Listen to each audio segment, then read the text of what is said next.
Muito boa noite.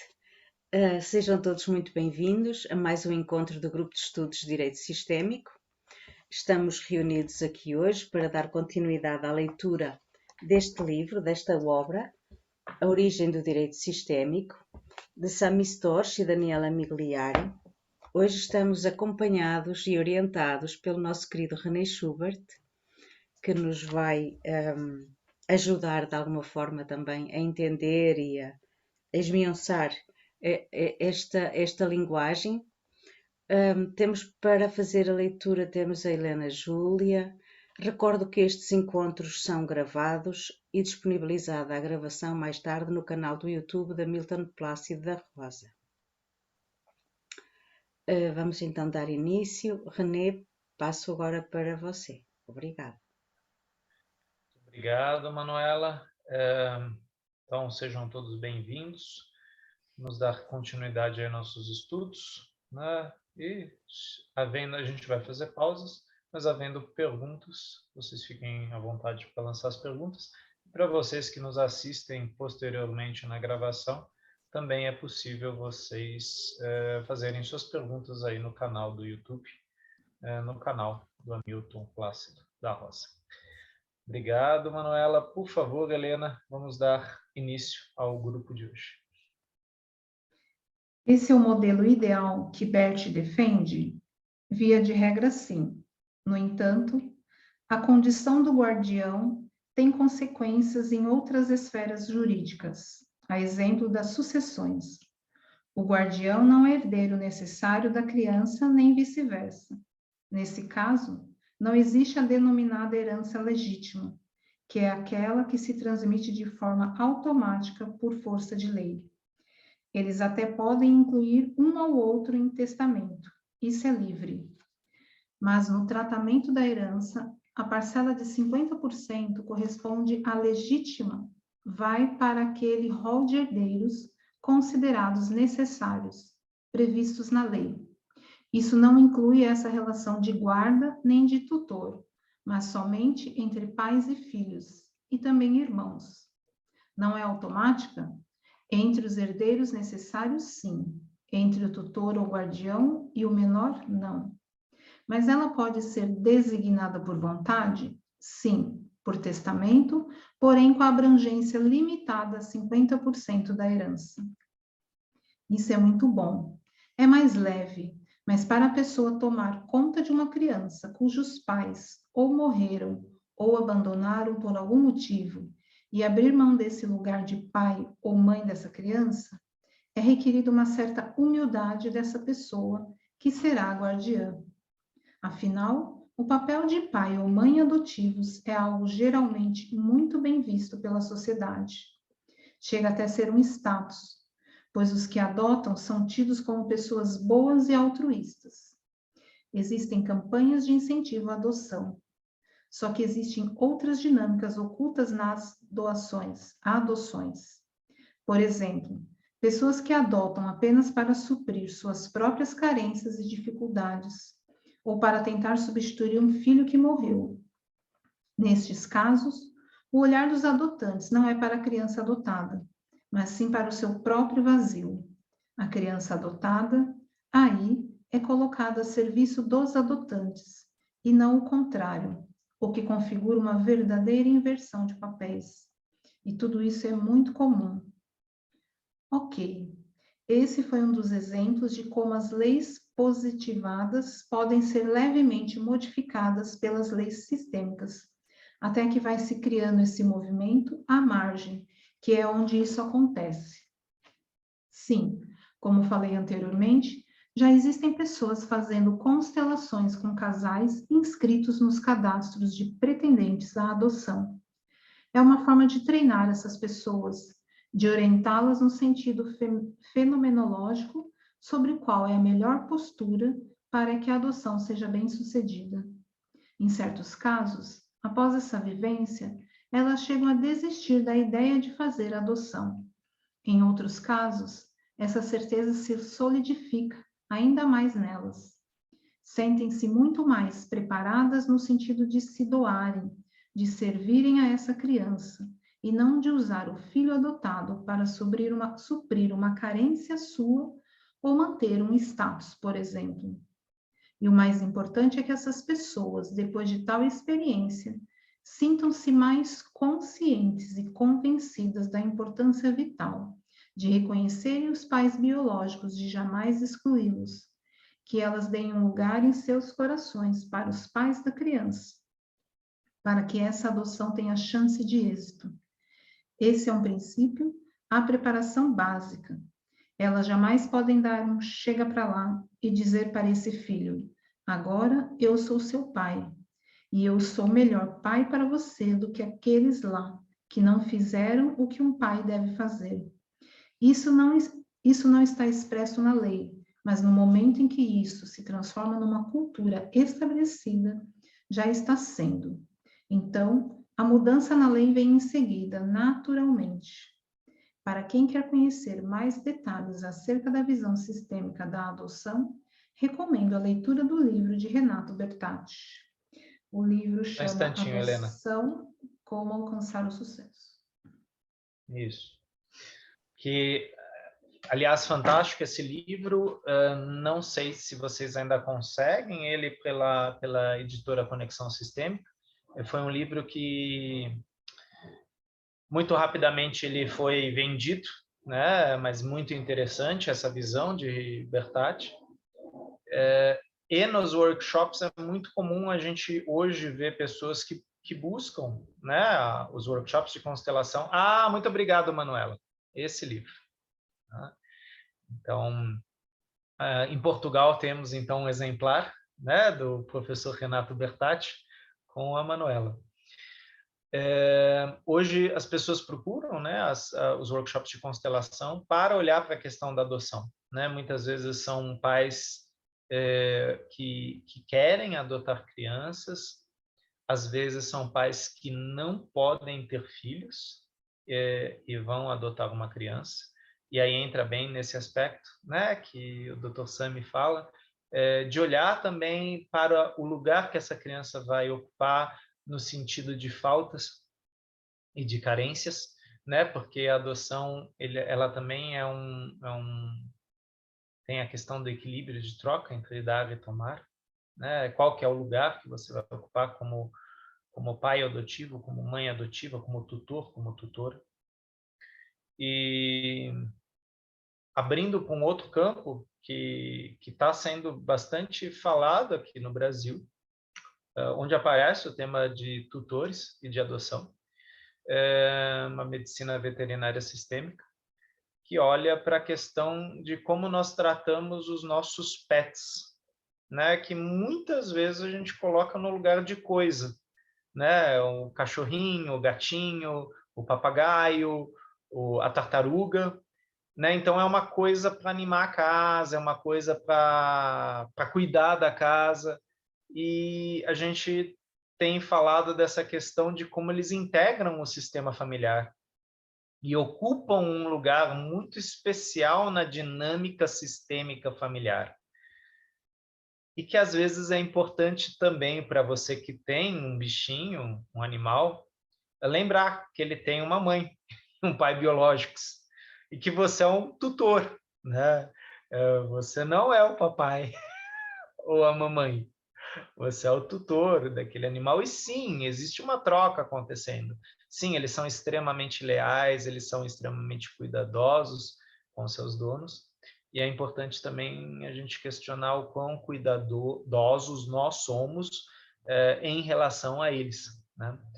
Então, me lembro que lá na Alemanha, nos training camps, Bert Hellinger permitia que as pessoas levassem seus pets.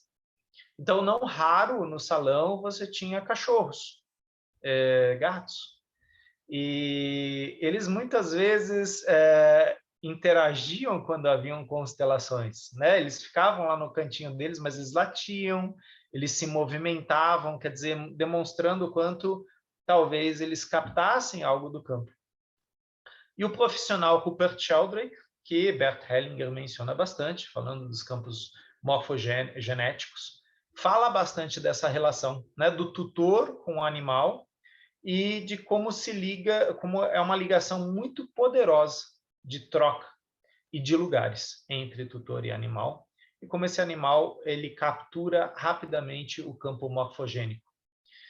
A doutora Nise da Silveira falava que os animais eles eram verdadeiros, como se diz, verdadeiras manifestações catárticas. Ou seja, eles capturavam no campo coisas que sim, o dono, o tutor precisa, o tutor e a tutora precisam, né? E eles se colocam nesse lugar. Por isso é importante também olharmos para os bichinhos que ocupam um lugar na nossa casa com uma visão sistêmica, né? Eles também têm uma origem, eles também vêm de um lugar e não estão lá apenas como objetos, né? Eu só quis fazer esse parênteses porque essa temática da adoção ela tem vindo tanto na questão, né, e agora eu vou usar um termo talvez não ortodoxo, entre os animais humanos e os animais não humanos, né? Então, na relação multiespécie, a temática adoção tem aparecido bastante, e nós temos visto nas constelações como existem dinâmicas ocultas, sempre, né? Dos pais adotantes para criança, menino, menina, adotados, das crianças adotadas para os pais, mães adotantes, e também na relação multiespécie, né? E vale a pena a gente olhar para isso com carinho. E o livro do Renato Bertatti é um que olha bastante para a questão da temática da adoção, e vocês vão encontrar hoje muito material escrito na internet, né? Temos algumas facilitadoras que trabalham com a temática de adoção, tanto no registro jurídico, né, do direito, como também da psicologia e da psicopedagogia, né, falando dos efeitos da adoção para a família que adota, para a criança que é adotada e para a família biológica desta criança que é adotada. Então, a gente está falando aí das comunidades de destino. A gente não vê, mas a gente sente os seus efeitos. E muitas vezes na constelação a gente olha para os efeitos que se mostram no campo. E talvez a gente traga isso à tona, talvez a gente traga isso para a consciência, né? Então, alguém gostaria de fazer alguma colocação em relação a essa temática? A gente geralmente aborda isso logo nos primeiros módulos de formação de constelações familiares, porque é um tema muito comum aqui no Brasil, né? A questão da adoção. E a gente tem a adoção do jeito que ela é feita hoje, e a gente tem ainda traços da adoção à brasileira, né? Adoções feitas há 20, 30 anos atrás, onde era segredo, onde se ocultavam coisas, né? E as consequências disso hoje sobre as famílias. Então, como o Renato Bertatti fala em seu livro, é uma questão de precedência, de ordem. Cada um tem o seu lugar, né? Famílias de sangue biológicas, né, têm um destino de sangue biológico. Famílias adotantes e adotadas têm um destino de destino, né? Elas estão ligadas ao destino. E sim, às vezes o sangue também participa disso, principalmente se a gente olha por o sistema mais ampliado do cliente. Vamos continuar a leitura, por favor, Helena? Ah, não, Ronaldo, por favor, pode abrir seu microfone. Só fazer um comentário sobre essa questão do animal que você falou. Eu tive que fazer um movimento para colocar uma ordem nos meus gatos, que eu tinha 6 gatos. E eu tive uma primeiro, depois eu tive um segundo, então eu tive que colocar na ordem para acalmar o ambiente dentro da minha casa, porque eles estavam todos fora, um querendo tomar o lugar do outro, que chegou primeiro, depois. Aí, depois desse movimento, melhorou assim uns 80% a relação deles, assim. Eles continuaram territorialistas, assim, mas melhorou bastante, né? E eu fiz um movimento com um casal em que a esposa chamava o cachorro de filho. O cachorro era do pai que faleceu e ela não tem filho com o marido. E ela chamava o cachorro de filho, filho, e a cachorra doente, e doente, doente, e ela, filha, filha, filha, filha. Eu falei para ela, olha, você precisa mudar a sua visão sobre isso, você está, né? Nós fizemos um movimento, coloquei um representante para ela e um para o cachorro, e ela falei para ela, fala para ele, né? Você é só o tutor dele, ele é seu animal, você cuida, você dá amor, dá carinho, mas ele não é seu filho, ele é, né? Foi feito um movimento. No dia seguinte, 2 dias depois, ela tinha uma consulta com o veterinário. O veterinário ficou espantado de ver como o cachorro melhorou, a condição de saúde dele, como ele melhorou. Aí eu falei para ela, expliquei para ela, falei assim, ele estava ficando doente por causa de você, eu por você. Você dizia que ele era seu filho, ele ficava doente por você. Mas assim foi impressionante. O veterinário falou assim, o que aconteceu? Nossa, ele estava morrendo a semana passada, fazia uns 4 dias que eu tinha levado ao veterinário, agora, hoje ele está... Eu falei, né? Eu falei, acho que é o movimento, né? De se colocar cada um no seu lugar, né? Sim.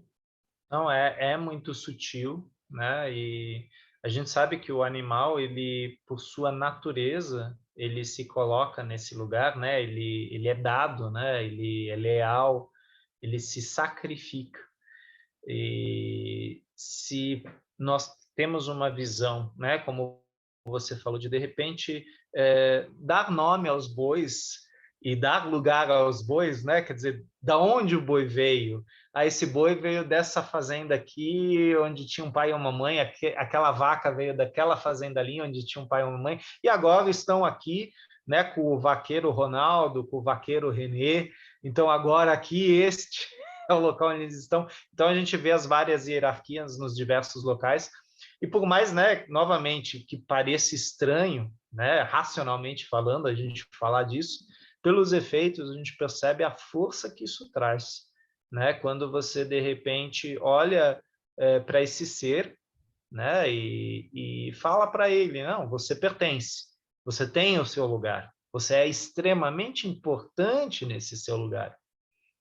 E, às vezes, até o lugar do sacrifício, né? Quando a gente fala de animais de abate, né? E será que eu consigo, né, olhar para esse animal e falar, olha, eu agradeço pelo teu serviço, pela tua doação, pelo teu sacrifício, né? Aí a gente vai para um outro campo, né? A gente sai do campo doméstico e vai para o campo agro, né?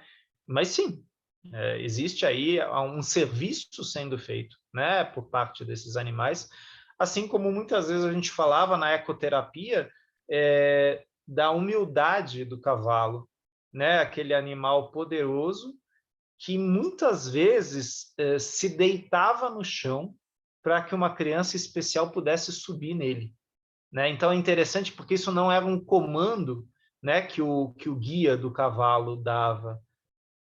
O animal percebia aquela necessidade e estar a serviço, né, estar entregue a esse serviço, né? Então esses seres têm essa sensibilidade, essa capacidade de capturar algo do campo que é necessário e colocá-lo em ação.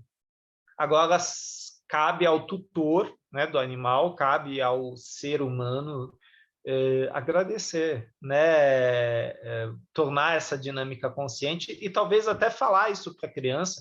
Era uma coisa que eu falava para as crianças, né? Os cavalos tinham nomes e nós tínhamos todo um ritual, né, de cumprimentar o animal, de falar para o animal, olha, a gente vai fazer isso, vai fazer aquilo, depois de sair, escovar ele, agradecer ele, né, de realmente incluir ele no tratamento, porque muitas vezes o cavalo fazia mais pela criança do que o psicólogo aqui fazia pela criança, exatamente porque ele entrava nesse lugar de coterapeuta, né, e se entregava de corpo, né, para aquela criança. Então, quem está na lide com animais diariamente, tal, percebe essa relação próxima e íntima que eles estabelecem com seres humanos, e que quem tem essa leitura consegue conversar com eles, né? Então, isso é uma coisa que o Rupert Sheldrake fala muito no livro dele, né? Os animais sabem o que seus donos estão pensando. dessa comunicação quase telepática, né, entre o tutor e seu animal, e como muitas vezes esse animal, assim como o Ronaldo nos falou, olha para o seu tutor, percebe uma necessidade, percebe um perigo, um sintoma, e, assim como uma criança pequena, fala, eu por você. E adoece, né? Pega algo do dono para si. E isso não é novo, né? Freud já falava disso, né? E Freud tinha shows, e ele falava como o animal ele se tornava neurótico. E o Freud não estava falando isso de brincadeira, de piada, ele estava falando, o cachorro adoece pelo dono, por isso neurótico, né? Ele pega traços do dono, às vezes, não tão positivos, né? Ele libera o dono de certas coisas, né? Então, Freud já percebia isso, Lacan já falava disso, depois Nise de Silveira, Carl Gustav Jung, né? Então, essa é uma relação que vem de longe, né? A relação entre o homem e o animal doméstico, ou então o animal do campo.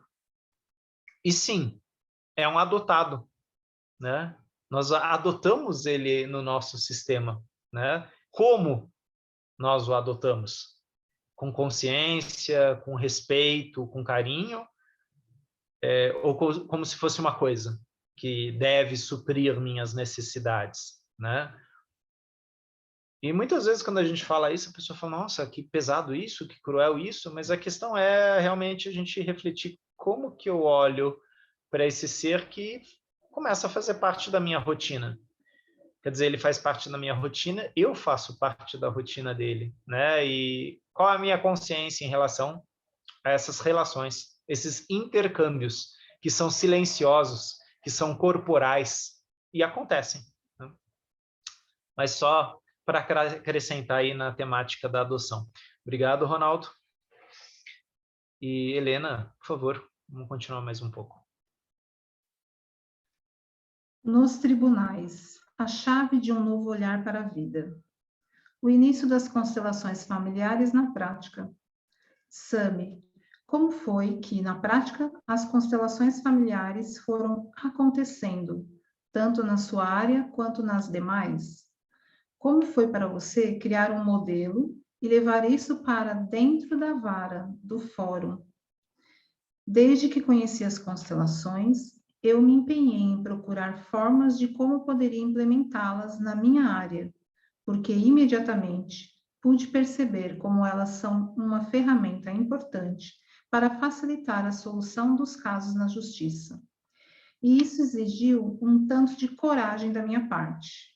Por isso, demorou um tempo para eu começar a praticá-las. Eu tinha que sentir segurança tanto em mim, no meu trabalho, quanto no contexto, nas pessoas da comarca, nos advogados. Essa segurança era fundamental para que eu pudesse iniciar. Iniciei lentamente com apenas algumas frases pontuais, durante alguns processos de divórcio. Eu vou ler o relato que está na página, tá?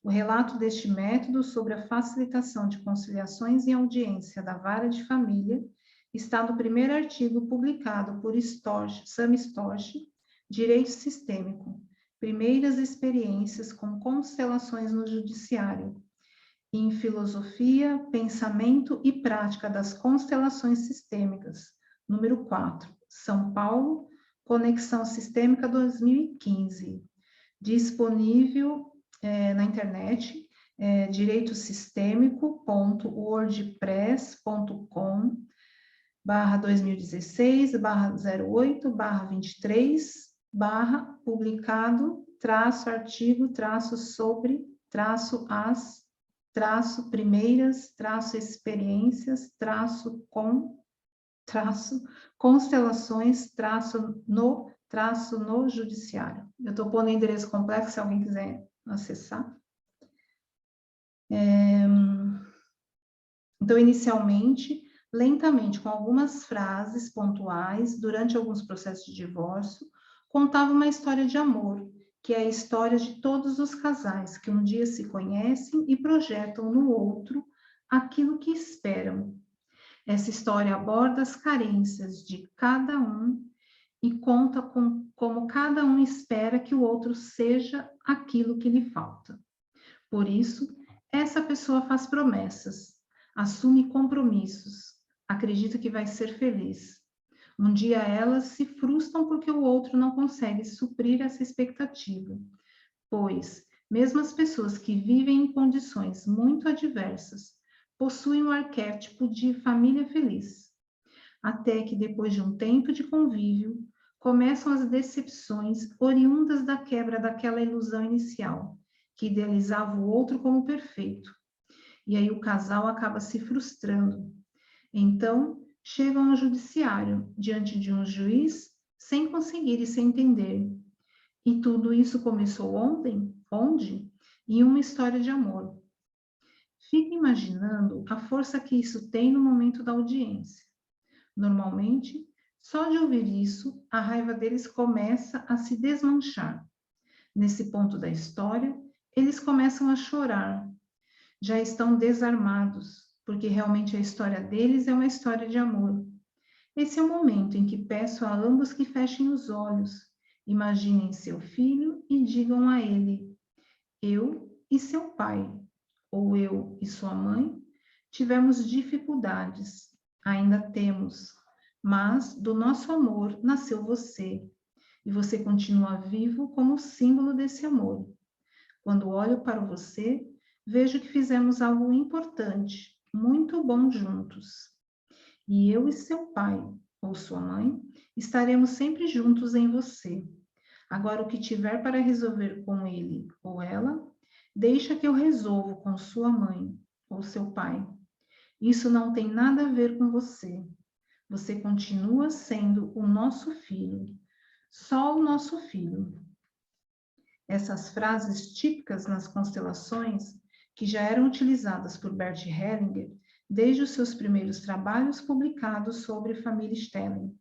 É extremamente didático utilizá-las quando trabalhamos na vara de família, onde na maioria dos processos há dificuldades quanto ao envolvimento dos filhos nas questões do casal, implicando em sérios prejuízos ao relacionamento de todos, principalmente ao desenvolvimento dos filhos. Esse pequeno exercício de visualização produz efeitos muito bons no sentido de os pais pararem de envolver os filhos em seus conflitos. Pedimos, então, que cada um dos pais se visualize olhando nos olhos de cada filho e lhe diga: quando olho para você, vejo o seu pai ou sua mãe. Esta é mais uma frase poderosa de Bert Hellinger, que por si só provoca um efeito maravilhoso no sentido de cada um olhar com amor para aquele com o qual está litigando. Com isso, frequentemente o litígio muda de tom. Agora quero saber em relação às questões práticas. Como foi o processo, o passo a passo de levar isso para dentro do tribunal? Você teve que pedir autorização para o Tribunal de Justiça do Estado?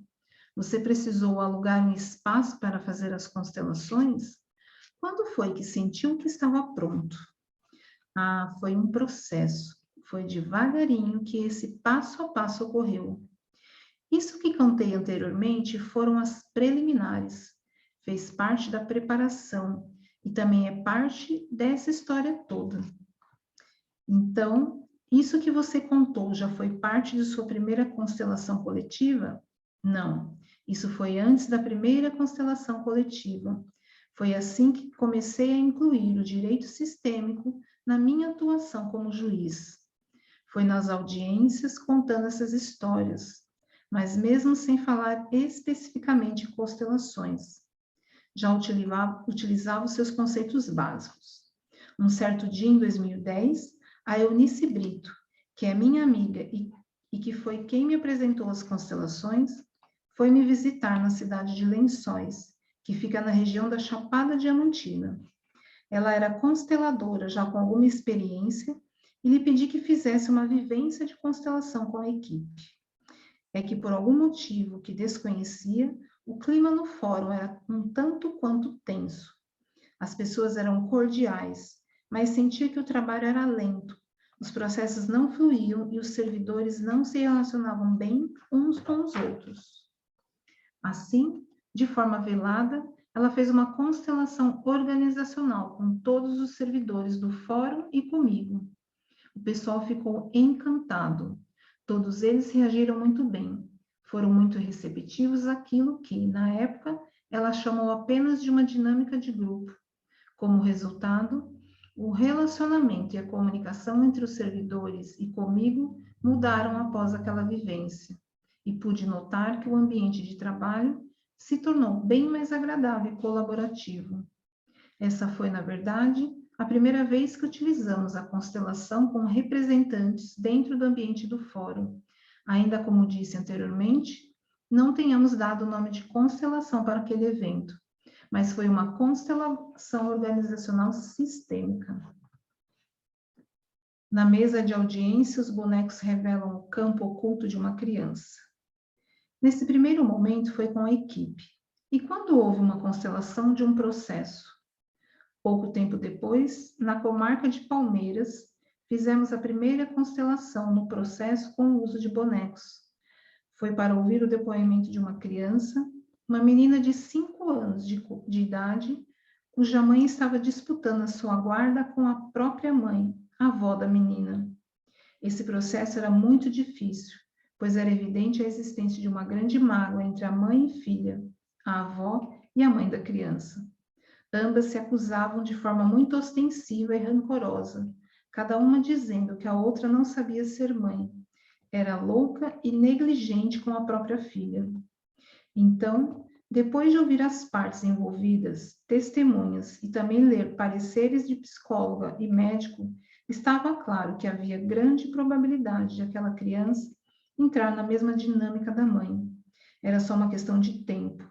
Para uma filha, é muito forte ver sua mãe rejeitando a própria mãe, acusando-a de ter abandonado. Numa situação assim, a forte tendência de a filha, com o seu grande amor por ambas, mãe e avó, seguir a mãe, mas segui-la fazendo a mesma coisa que ela faz, rejeitar a própria mãe e ter dificuldades para criar a própria filha. Portanto, a mãe da menina era alguém que rejeitava a própria mãe. Embora pensasse que com isso estaria ganhando a filha para si, na verdade estava ensinando essa filha a como lidar com a mãe. Em meio àquele conflito, ainda havia uma acusação da avó relativa ao meio-irmão da menina, por parte de pai, que estaria abusando sexualmente dela. Segundo a avó, tanto o pai quanto a mãe da menina estariam sendo negligentes por não evitar aquilo, mas não havia provas da veracidade de tal fato. Um caso muito complexo mesmo. Era uma situação triste. A criança estava numa situação muito delicada.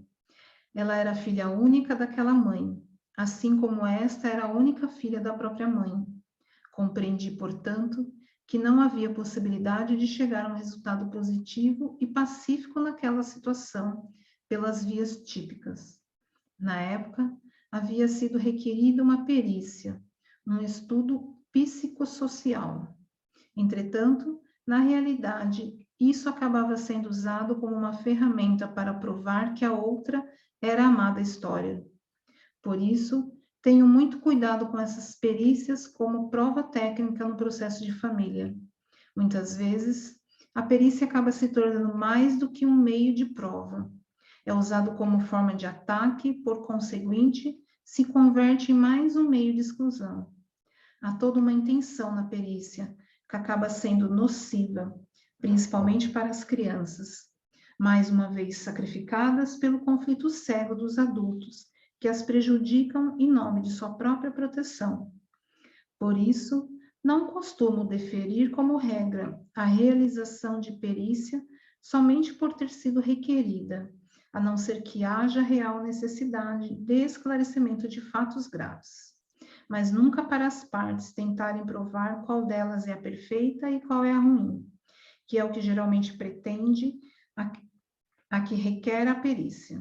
Em princípio, todos são bons, e todos têm também seus limites e problemas. Não cabe dar Não cabe dar a um dos pais ou responsáveis a guarda unilateral, relegando o outro ao mero direito de visitas, só porque acusações multas do tipo deixar a criança sair sem casaco, dormir mais tarde ou comer fora de hora. Em casos assim, pode-se evitar a perícia e o desgaste que ela acarreta. No entanto, se há indícios de abuso sexual ou outra situação grave, a prova é necessária. O fato é que, naquele caso, a perícia já estava sendo feita e, diante desse cenário, decidi constelar a situação. E como foi? Na audiência anterior, tinham sido ouvidas as partes e as testemunhas. Dessa vez, seria a vez de ouvir a menina, o que eu havia tentado evitar, mas a animosidade entre as partes e a insistência dos advogados não me deixavam outra escolha. Tive a ideia de levar o kit de bonecos, e foi a primeira vez que constelei em audiência usando bonecos. A menina foi interagindo com eles. Perguntei se gostava de bonecos, ao que ela me respondeu afirmativamente. Então, sugeri que brincássemos de família com aqueles bonecos. Perguntei-lhe quem estava naquela família. Daí, ela me respondeu que havia uma menina. Então, eu orientei para que pegasse o boneco e colocasse no lugar dessa menininha.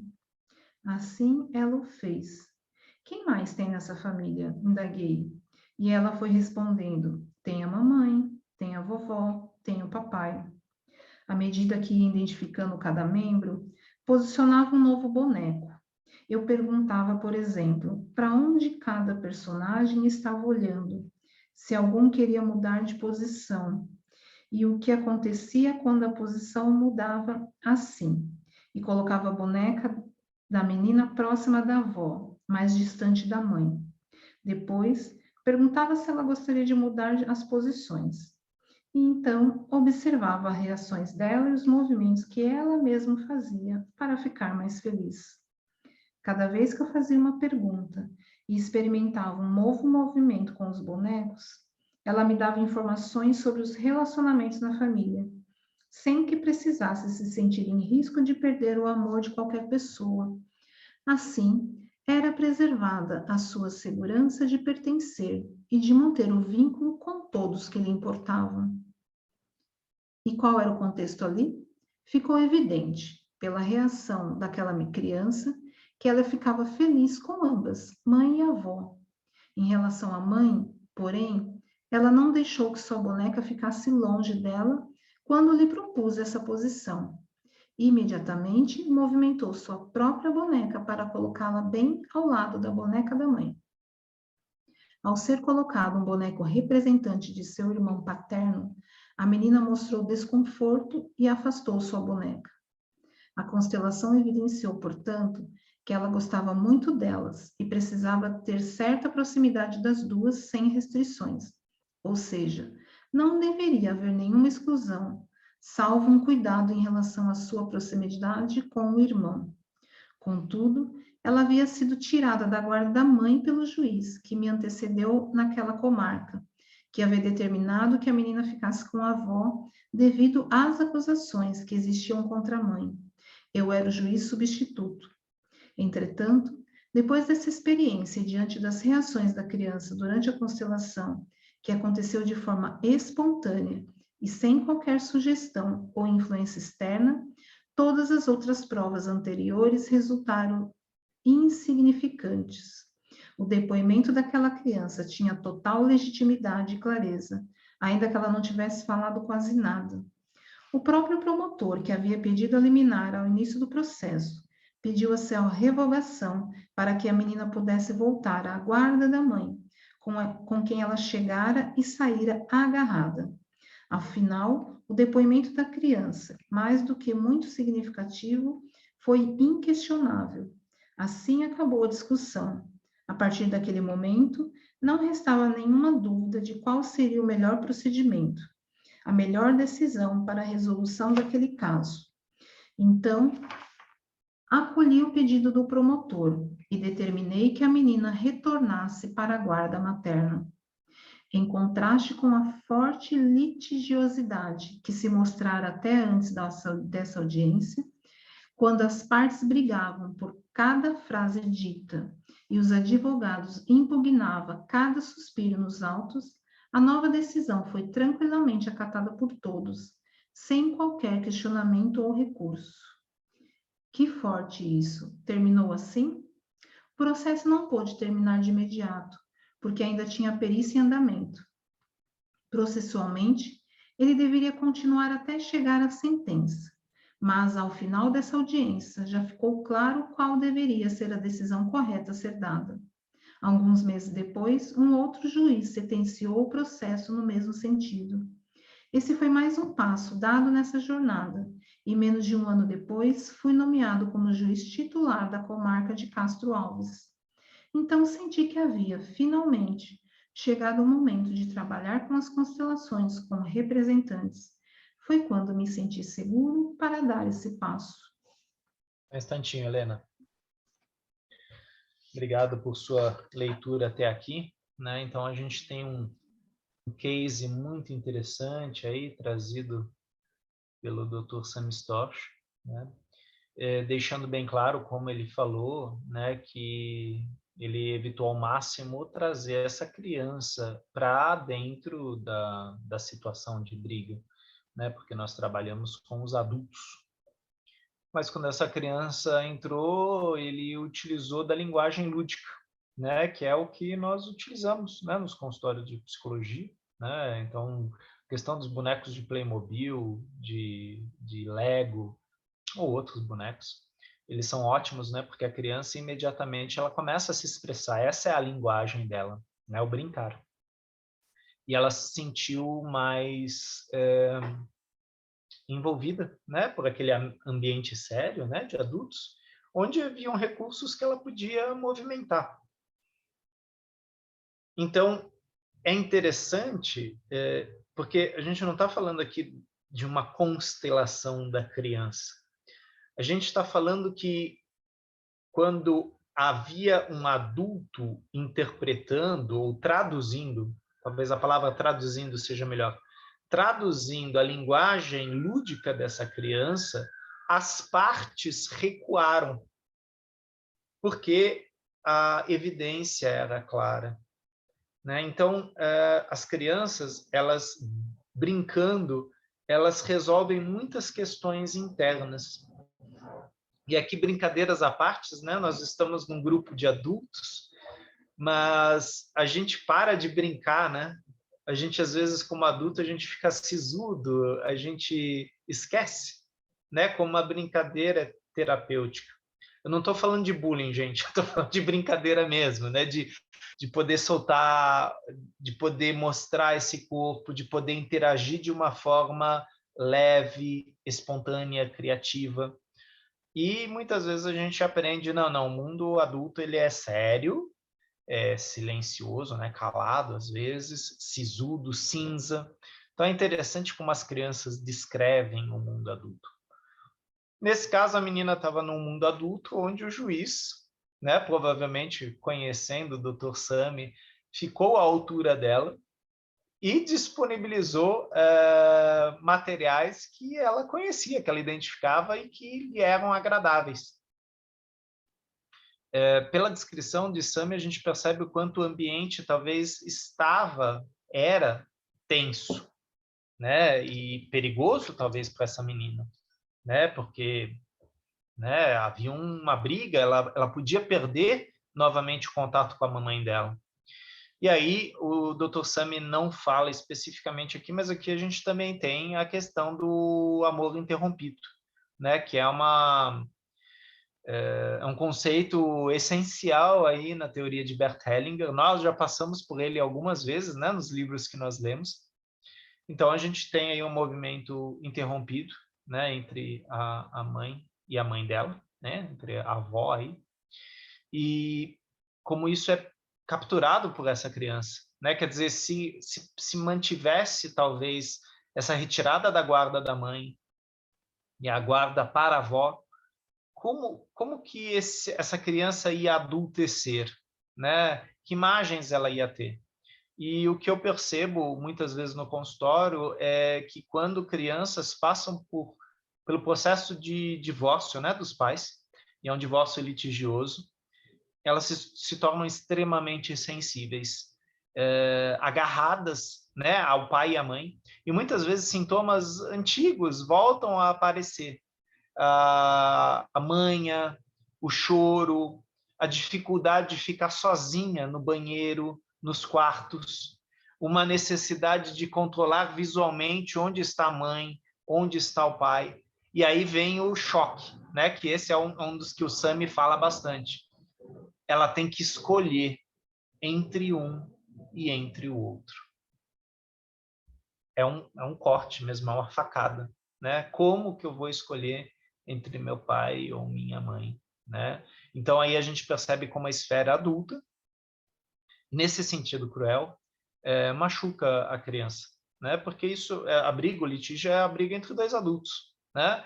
Entre as suas necessidades não correspondidas, as suas carências, os seus medos, né? As suas acusações, mas isso é entre adultos.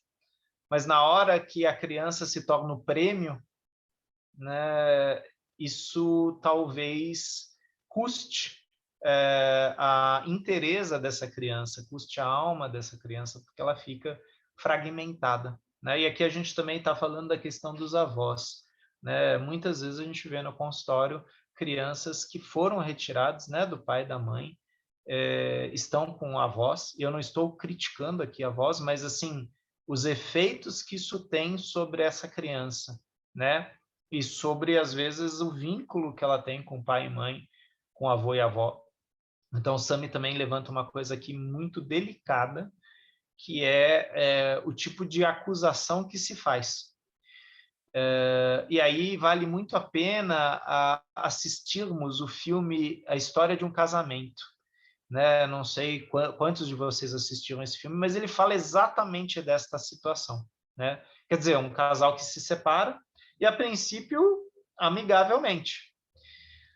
Só que aí entra o conflito dos adultos. Não, mas eu quero isso, eu quero aquilo, e aí quando vão ver, eles estão numa briga judicial, com dois advogados litigiosos, né, que querem, né, vencer, né, cada um a sua parte quer vencer, e no meio disso, as crianças. Né? Então, vale a pena esse filme, esse é um filme que eu sempre indico para clientes que estão num processo de separação, tendo filhos ou não. Porque a gente está falando aí de adultos, né? E como adultos infantilizam. E aqui eu não estou xingando ninguém, tá? Nós, como adultos, nós infantilizamos, nós temos partes imaturas, elas vêm à tona, mas quando tem criança no meio do caminho, são as crianças que tomam a carga maior. E elas não têm como se defender disso, né? Então, um case interessantíssimo aqui do Dr. Sami Storch, e a gente vendo ele utilizar, né, essas ferramentas dentro de uma audiência, porque a situação assim o pedia. E como vocês podem ver, também havia uma concordância, né, de todos os que estavam envolvidos naquele momento, da forma como o Sami procedeu. Né, e isso também, posteriormente, seguiu dessa forma.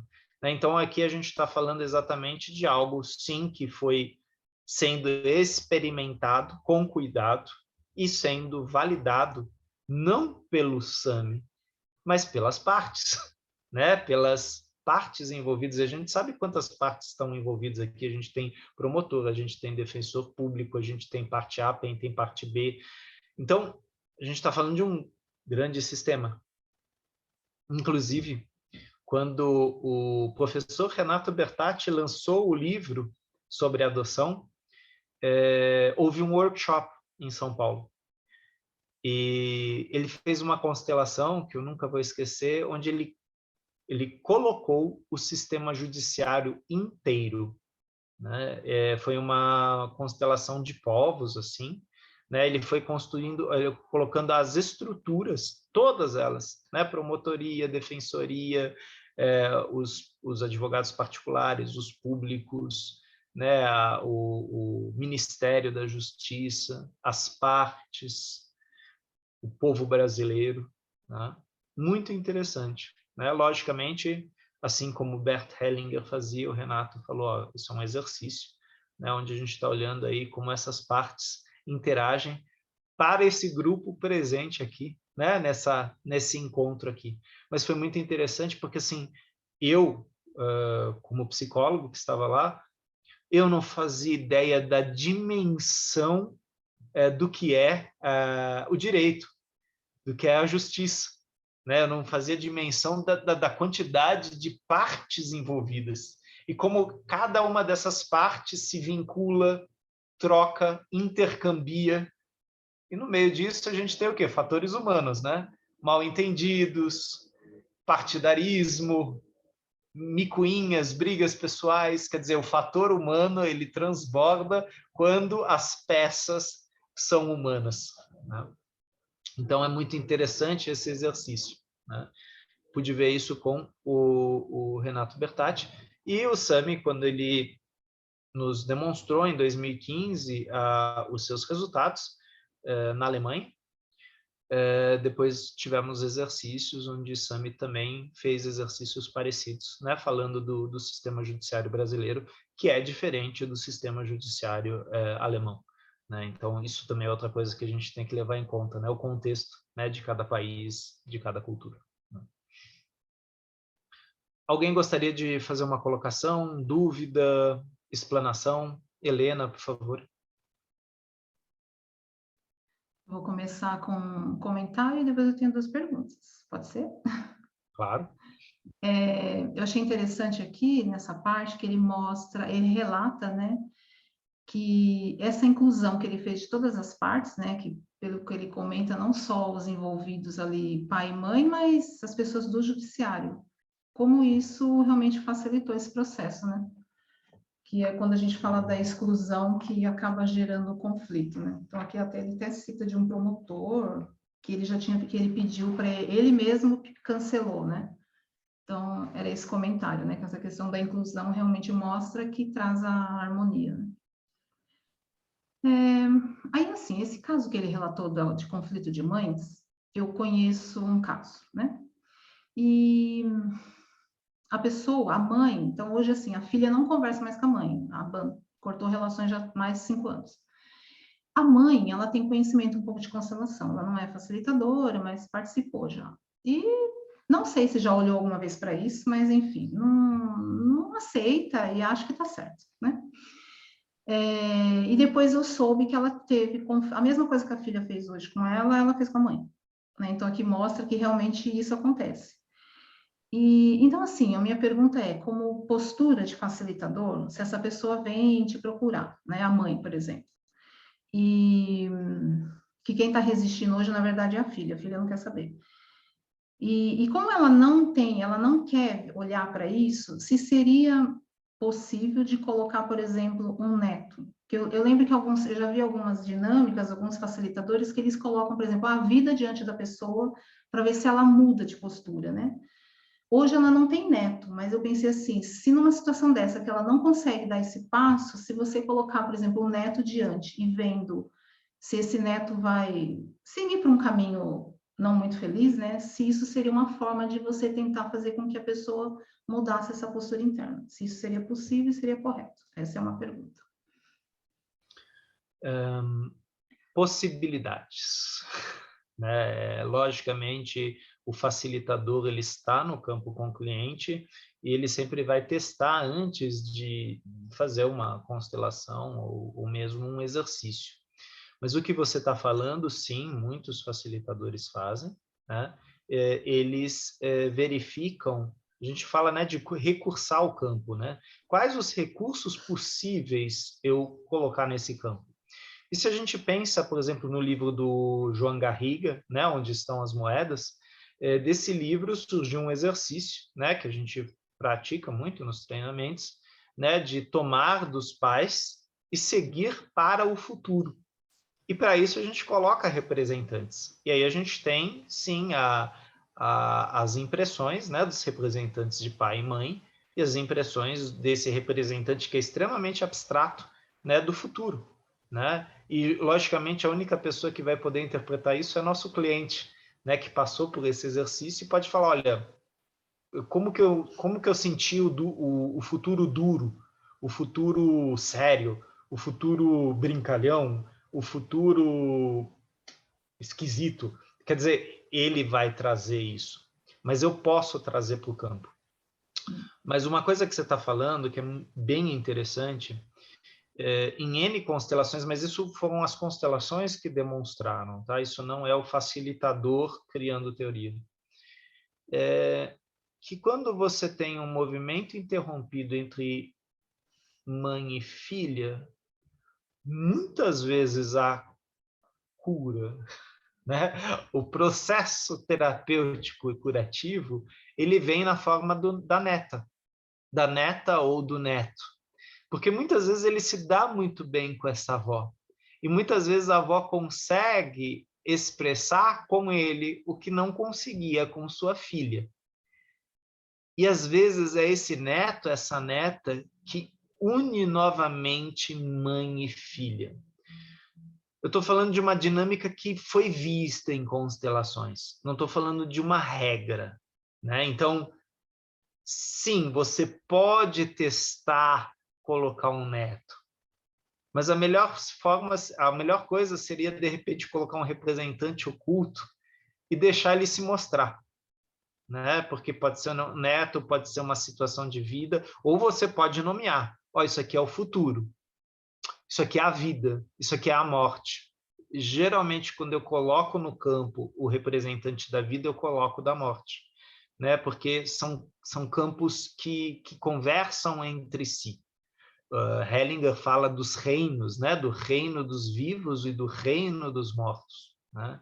Agora, já futuro é um representante interessante, que pode ser colocado, né, sozinho no campo, assim como o Brasil, né? Então, dependendo da constelação, dependendo do tema, se é um tema de uma relação difícil entre mãe e filha, é importante verificar em que contexto essa relação ficou difícil. Ou seja, a partir de qual temática essa relação se complicou. Foi quando a filha saiu de casa? Foi quando a filha começou a trabalhar? Foi quando a filha foi ter uma vida própria? Foi quando a filha perguntou para a mãe quando que ela ia receber a herança dela? Quer dizer, qual foi o contexto, né, onde houve essa quebra? Muitas vezes a gente não vai constelar isso, né? A gente, através da entrevista, a gente leva a pessoa a uma questão sistêmica, quer dizer, como que ela chegou nesse lugar e quantas vezes, já não antes, ela tinha estado nesse lugar ou alguém da família tinha estado nesse lugar. E se, de repente, a gente realmente percebe que é uma questão sistêmica, a gente convida o cliente. Você quer olhar para isso? Né? Ou seja, o nosso cliente ele está consciente de onde a gente vai olhar. A gente não sabe o que vai acontecer, né? Mas a gente caminha junto com ele, né? Logicamente, eu não sei te responder como o Bert responderia a sua pergunta, né? O Bert ele era uma pessoa muito corporal, né? Então haviam vezes que ele fazia entrevistas longas, outras vezes onde ele só sorria para a pessoa e meditava, outras onde ele, sem ouvir nada, ele falava, coloca 2 representantes, outras ainda onde ele trabalhava com o corpo daquele cliente, respira e ele ia falando o que você vê, o que vem, né? Então eu acho que sua pergunta vale a experiência, né? De repente, conhecendo o cliente, verificar que tipo de experiência seria válida para ele, né? Talvez os bonecos, talvez uma constelação, talvez uma visualização interna, né? E muitas vezes, quando a gente percebe que alguém traz um conflito, né? Olha, eu não me dou bem com meu irmão. E o irmão não quer estar lá na constelação, só eu estou lá na constelação.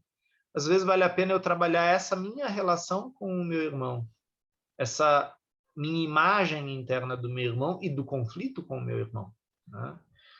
Aí a gente vai por partes, né? Logicamente, eu acho interessante, Helena, você fazer essa mesma pergunta também para o Marcos, né? Porque você sabe que, como facilitadores, cada um tem uma percepção e uma forma de proceder, né?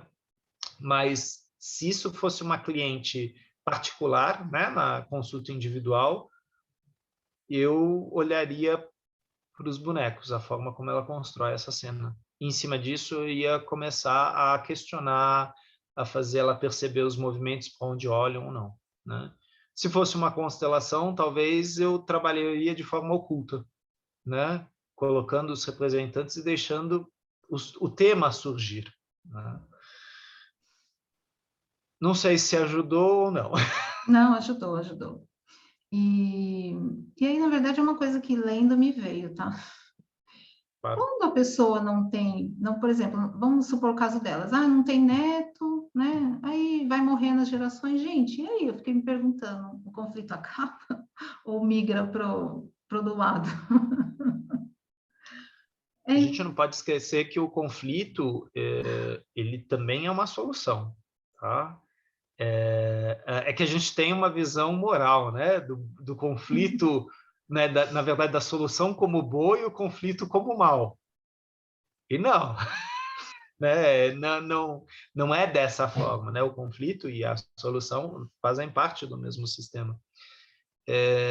E às vezes um sistema familiar termina, né, quando não há descendentes, né, ele termina e aquele conflito, aquela mágoa, aquele rancor, ressentimento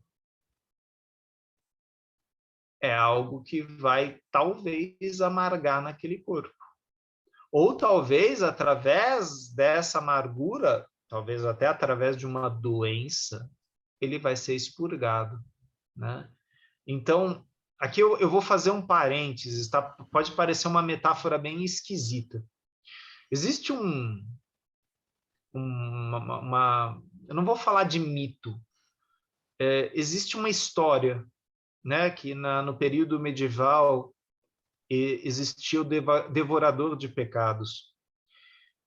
O devorador de pecados era uma figura religiosa, mas ele não era um padre. E quando a pessoa estava no leito de morte dela, ele ia lá e ele invertia os ritos, né? Em vez de fazer a pessoa fazer a comunhão, ele fazia a comunhão por essa pessoa e ele absorvia os pecados daquela pessoa, né? Por que eu estou trazendo essa metáfora? Muitas pessoas, quando estão morrendo, através da doença, purgam, né? Colocam para fora os seus pecados, né? É aquela coisa, tipo, nunca fez terapia, né? Nunca contou, nunca chorou.